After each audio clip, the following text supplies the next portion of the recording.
We trust them with everything: our bodies, our fears, our lives. Doctors are meant to be healers, guardians of life, and protectors in our most fragile moments. We hand over that trust without question, believing the white coat and medical degree are symbols of safety. But what if behind the sterile gloves and reassuring smiles, something else was at work? What if the hands we thought were there to save us were the very ones sealing our fate? These aren't horror stories born from fiction. They're real and verified, and far more disturbing than anything the imagination could conjure. In brightly lit hospitals and quiet examination rooms, behind the sound of beeping monitors and soft-spoken diagnoses, a handful of medical professionals were making choices no one saw coming. Calm, calculated, and lethal. In this gripping documentary, we uncover 5 true stories of doctors who weaponized their knowledge, twisted their sacred oath, and left behind trails of devastation. These were not criminals hiding in dark alleys. They were in plain sight, respected, trusted, and completely unassuming, and the damage they caused, unimaginable. This is the side of medicine no one talks about, where expertise turns dangerous, and the people trained to heal choose instead to kill. Before we begin, make sure you subscribe to the channel and turn on the notification bell, because what you're about to hear is real, disturbing, and unforgettable. These are not stories you want to miss. Case number 1, H. Holmes. In the heart of Chicago, during the chaos and excitement of the 1893 World's Fair, as millions of visitors flooded the city in search of wonder, invention, and progress, one man saw something very different: an opportunity. His name was Herman Webster Mudgett, but history would remember him as H. Holmes. He wasn't just a trained physician, he was a master manipulator, a cold-blooded architect of death who would soon become America's first known serial killer. And while others were building the future, Holmes was building something far more horrifying: a hotel, a business, a lure, and ultimately, a factory of murder that would earn its nickname as the Murder Castle. To the unknowing eye, the building looked like any other on the outside. But inside, it was a grotesque labyrinth designed with chilling precision: hidden staircases that led nowhere, airtight rooms with gas jets hidden in the walls, peepholes, trapdoors, chutes that dropped bodies directly to the basement, and soundproof vaults where screams were swallowed whole by thick brick and iron.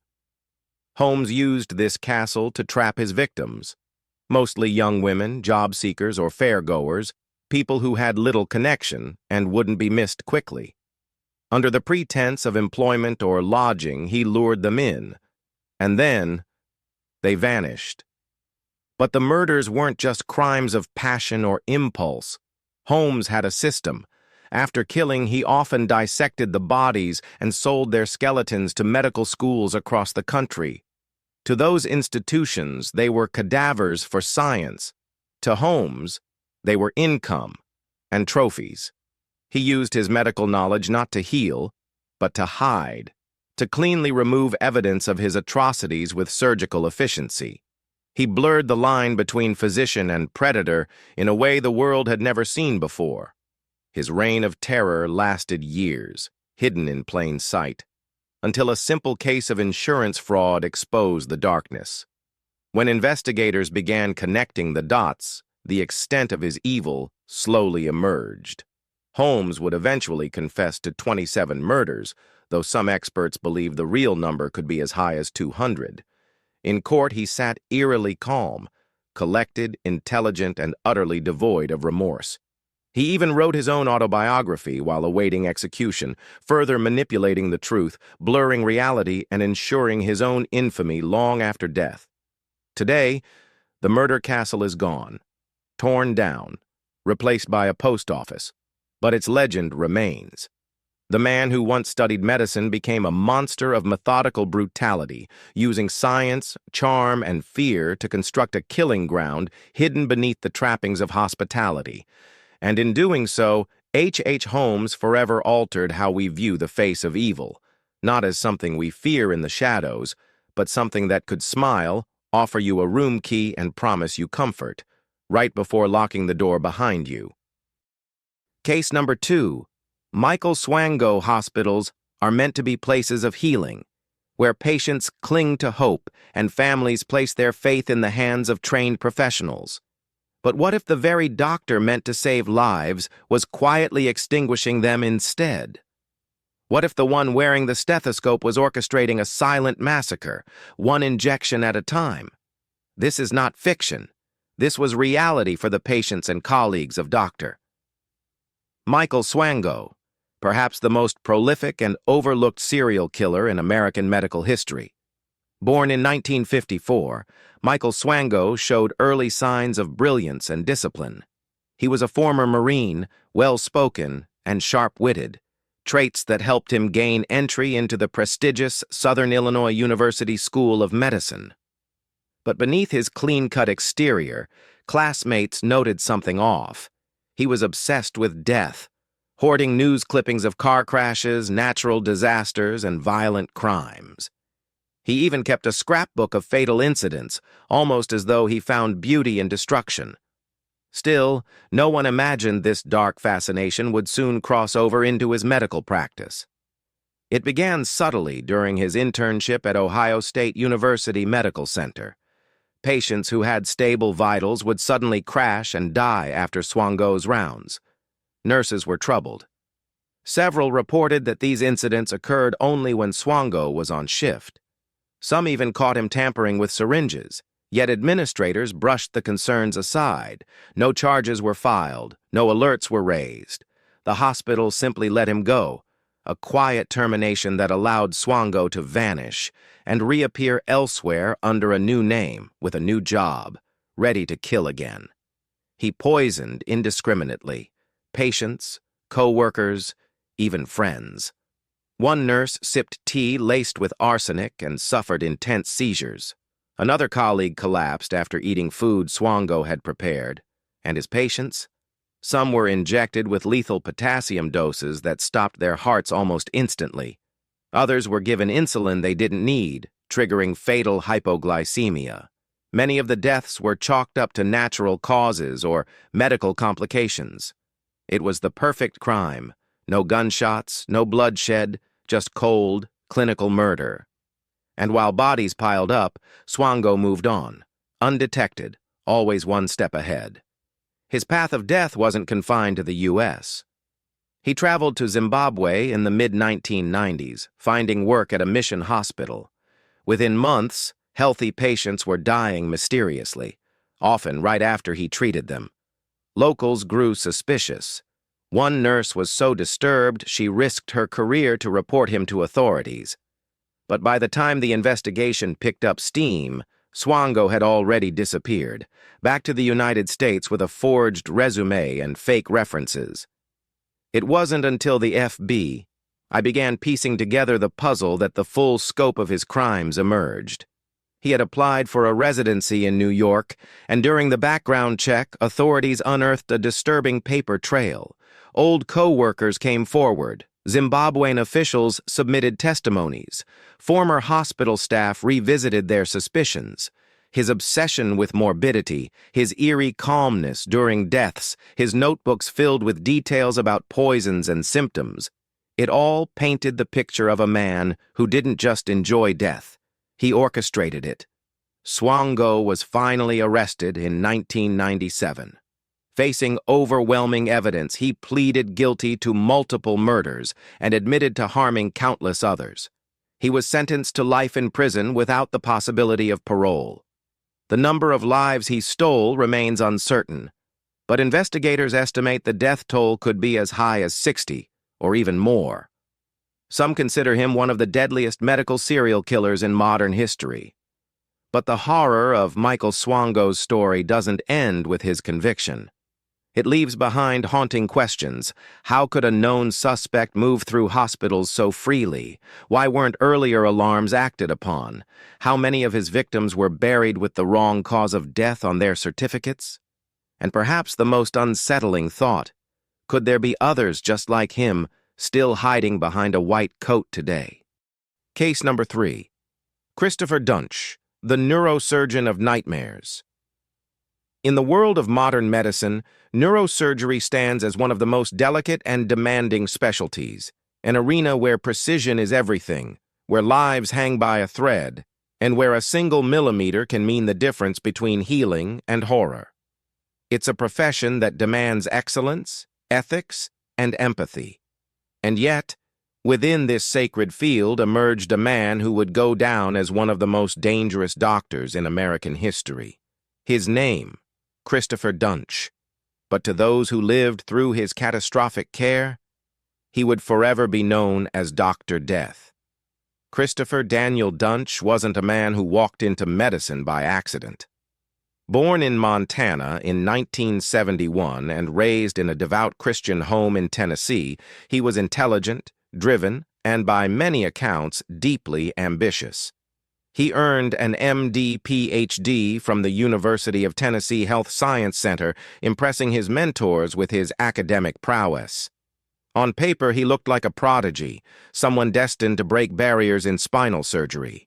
He claimed to have performed over 1,000 surgeries during his residency. But that, like so much of Duntsch's story, was a facade. In reality, his record was filled with red flags, poor performance, and repeated concerns about his competency. Yet somehow, no one stopped him. What followed between 2011 and 2013 was a medical horror show, one that would haunt the state of Texas and shock the entire nation.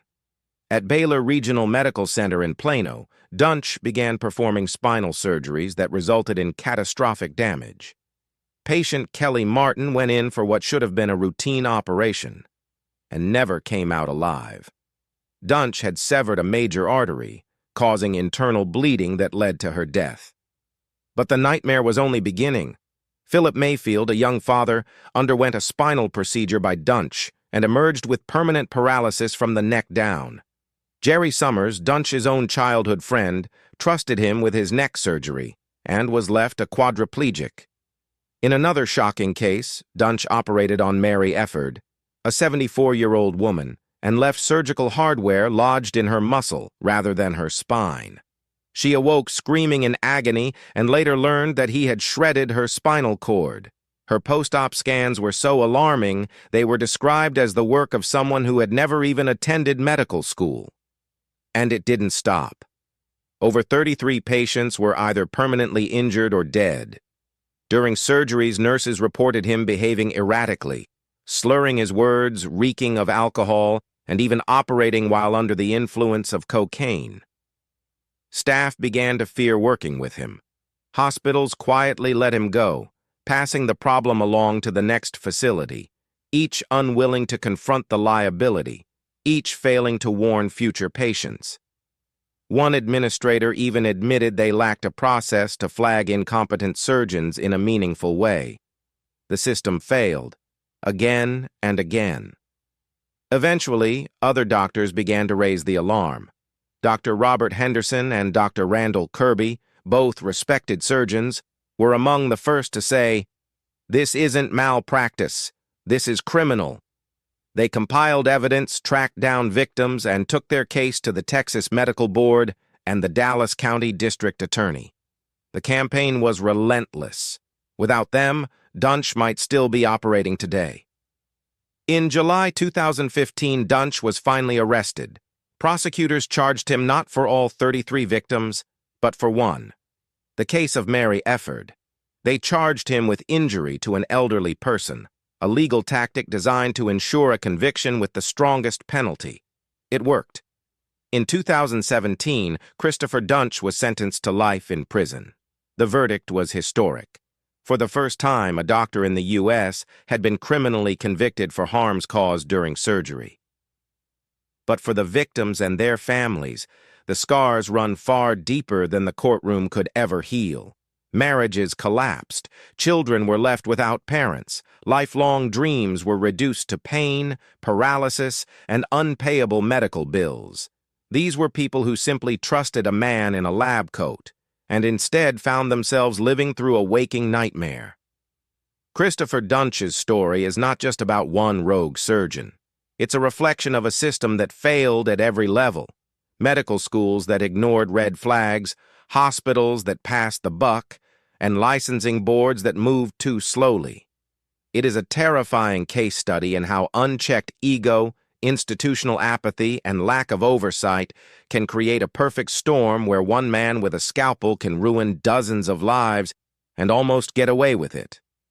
So we must ask, how many red flags does it take before someone listens?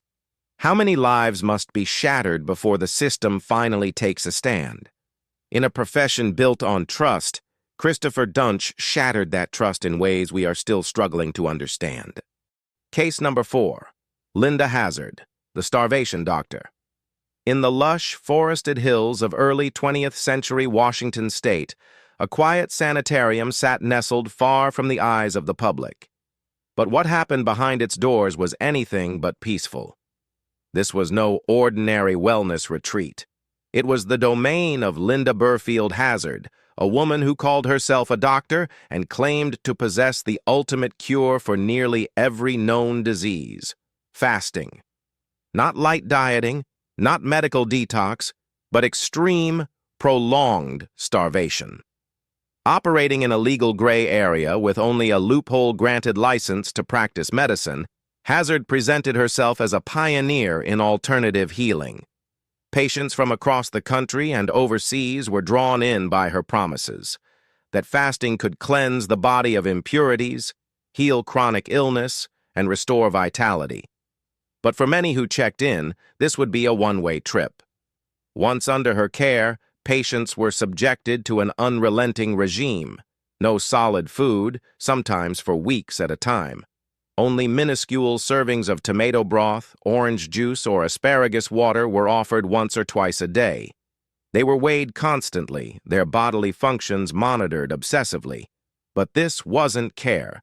It was a controlled starvation experiment under the guise of treatment. Perhaps her most infamous victims were British heiresses Claire and Dorothea Williamson, two cultured, affluent sisters who arrived in 1912 seeking relief for vague ailments. What they found instead was horror. Stripped of their dignity, privacy, and eventually their lives and wealth, they were isolated from friends and family, their mail intercepted, and their bank accounts quietly drained by Hazzard and her husband. Claire died after weeks of forced starvation, her body reduced to bones and skin, weighing barely 50 pounds. Dorothea barely survived, rescued just in time by a concerned family friend. Hazzard didn't just starve her victims, she exploited them. She often convinced them to rewrite wills, granting her control of their estates. Jewelry and belongings mysteriously vanished. Some patients were even subjected to unauthorized procedures, with Hazzard performing surgeries despite lacking any surgical training. At least 15 deaths were officially linked to her methods, but some researchers believe the number was much higher. Even in death, her victims were handled with eerie indifference. Their corpses were often cremated quickly, and death certificates falsely cited vague causes like cirrhosis or liver failure, disguising the true impact of starvation. Following a sensational trial in 1912, Linda Hazzard was convicted of manslaughter in the death of Claire Williamson. Courtroom testimonies were harrowing. Survivors and witnesses painted a picture of a manipulative woman who blurred the lines between healer and predator. But shockingly, Hazzard served only 2 years in prison. Upon her release, she returned to her so-called work, reopening her sanitarium under a new name. In a final twist of irony, Hazzard herself would become a victim of her own beliefs. In 1938, while attempting to prove her fasting methods once again, she starved herself to death, dying in the very way she had caused so many others to perish. Linda Hazzard's legacy is one of deceit, obsession, and human suffering. How could someone so dangerous operate for so long? Why did people continue to trust her? Her story is a dark warning about unregulated medical practices and the blind faith people sometimes place in those who promise miracle cures, no matter the cost. Case number 5. Kermit Gosnell, the abortionist of atrocities. in the West. Philadelphia neighborhood of Mantua, behind the worn doors of 3801 Lancaster Avenue, sat a place that masqueraded as a women's health clinic. But beyond that, facade was not healing. It was horror. Dr. Kermit Gosnell, once a licensed physician, was supposed to provide care and protection for some of the most vulnerable women in society. Instead, what he operated was a grimy, blood-stained chamber of death, a medical facility in name only, and in reality a killing ground hidden in plain sight for decades. Gosnell's clinic, the Women's Medical Society, was marketed to low-income women, immigrants, and the desperate, those who had nowhere else to turn. Once inside, they found squalor, blood on the floors, the stench of urine in the air, cats defecating in hallways, rusty, unsterilized instruments, and untrained staff assisting in procedures. It looked less like a medical clinic and more like a back-alley butcher shop. He reused disposable medical instruments, failed to sanitize equipment between patients, and stored fetal remains in filthy jars, cat food containers, and plastic bags. Investigators would later discover fetal body parts in refrigerators and dozens of baby feet kept in specimen jars like grotesque trophies. A visual so disturbing it would haunt even seasoned crime scene investigators. The horror didn't stop at filth. Gosnell specialized in illegal late-term abortions, often performing procedures well beyond Pennsylvania's legal limit of 24 weeks. But the most disturbing detail, the most unthinkable, was what happened after those babies were born alive. Babies, breathing, crying, moving.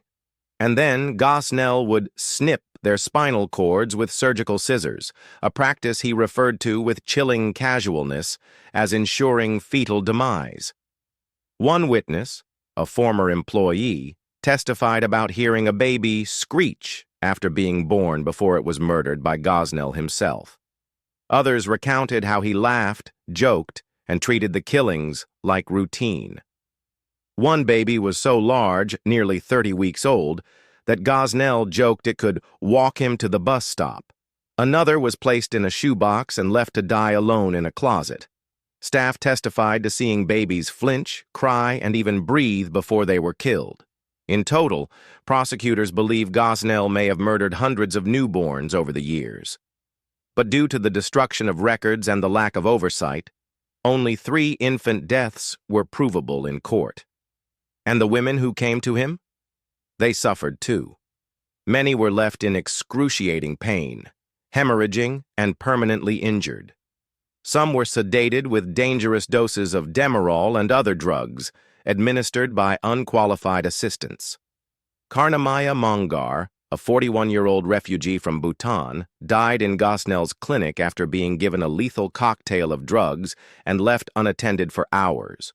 Her death, and the lack of a single working defibrillator in the entire clinic, was the final act of negligence that couldn't be ignored. For 17 years, Gosnell's clinic went uninspected by state health departments. Complaints from patients and other doctors were routinely ignored. Why? According to the grand jury, state officials didn't want to be seen as limiting access to abortion. Bureaucratic fear and political caution created a vacuum of accountability, and Gosnell operated freely in that void. When the FBI finally raided the facility in 2010 for an unrelated investigation into prescription drug abuse, what they uncovered shocked even seasoned federal agents. It was one of the worst crime scenes they had ever seen. In 2013, after a trial that gripped the nation, Gosnell was convicted of 3 counts of first-degree murder for the killing of babies born alive, 1 count of involuntary manslaughter for Karnamaya Mongar's death, and hundreds of additional charges for illegal abortions, medical fraud, and drug trafficking. He was sentenced to life in prison without the possibility of parole. In his final moments in court, Gosnell showed no remorse, no sorrow, no regret, just silence. His case ignited a national firestorm, not just about abortion and oversight, but about how so many people could look the other way for so long. Medical boards, state health departments, local hospitals, all failed to stop him. The clinic is now permanently closed, condemned. The walls that once witnessed so many silent screams have been stripped bare. But the scars left behind, on his victims, their families, and the nation's conscience, will remain long after the headlines fade. They wore white coats. They took the oath to heal. They were supposed to be guardians of life, defenders of health, and protectors of the vulnerable. But instead they became predators cloaked in respectability, abusing their titles, exploiting trust, and turning the very system meant to save lives into a silent accomplice. From Holmes's horrific maze of murder to Swango's poisonous path, Duntsch's trail of shattered spines, Hazzard's starvation cult disguised as wellness, and Gosnell's clinic of cold-blooded cruelty, each story has one chilling thread in common: the unchecked power of a medical professional left to operate without scrutiny. These cases are not just outliers, they are warnings. Warnings that even in the most regulated, most trusted fields, darkness can flourish when oversight fails and accountability falls silent. They compel us to ask hard questions. How many signs were missed? How many voices were ignored? How many lives were lost before action was taken? We must demand better. We must ensure that the systems designed to protect us do not become blind to their own blind spots. Medical institutions must be transparent, whistleblowers must be protected, and patients, above all, must never be treated as collateral damage in the hands of incompetence, ego, or evil. Because behind every chart is a human life, behind every title is a moral responsibility, and behind every failure is a chance to change, to reform, to prevent the next tragedy before it begins. If this documentary made you think, made you question, or opened your eyes, help us keep the conversation alive. Like, share, and subscribe for more deep dives into the darkest corners of human behavior. And don't forget to turn on the notifications, because the truth, however uncomfortable, deserves to be heard.